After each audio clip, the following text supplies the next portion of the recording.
Now, tonight's top stories and tomorrow morning's forecast in the first 5 minutes. Many people think hair loss is a man's problem, but about half the women over age 50 in this country lose theirs too. It's right through here. We introduce you to one woman who's battling the problem and show you a new hair restoration surgery that's giving women natural results. And you may think it's only a man's problem, but more than half the women over 50 in this country will battle hair loss.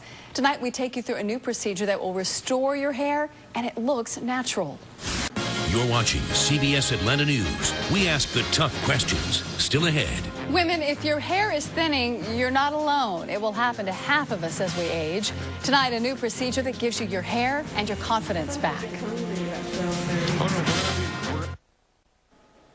A lot of us as women take pride in our hair, so it can certainly be embarrassing when it starts to fall out. A lot of people think balding is a man's problem, but it does happen to women, especially after menopause. But it doesn't have to mean that you have to wear a wig or a hat every day. In our health alert tonight, a new technique that permanently restores women's hair.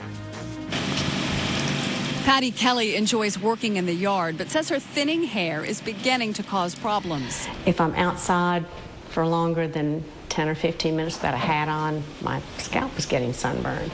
The 58-year-old started losing hair after menopause. It's right through here. And says she's tried nearly everything to stop it. Every kind of hair product you could possibly use for hair thickening and all that kind of stuff. Just the whole gamut.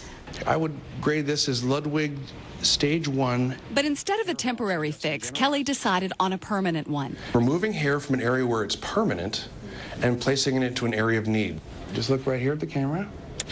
Dr. Ken Anderson performs the procedure at Emory Facial Center. Right this way. It's come a long way from the 1970s. It used to be the 4mm plugs that did not look natural. Traditionally, surgeons would use a strip of tissue from the back of the head for the transplant, leaving a linear scar. There we go.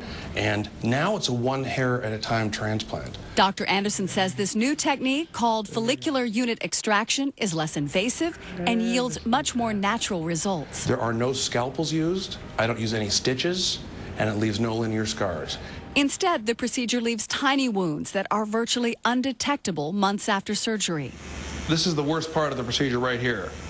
Dr. Anderson numbs the scalp with local anesthesia, but patients are typically awake through the whole thing, which can last up to 8 hours. How about if I get hungry about 12:30? Oh no, we're gonna give you a full lunch. I'm gonna be handing you a menu a little bit later. Well, really? Okay, that's it. That was not bad. That's your pain for the day.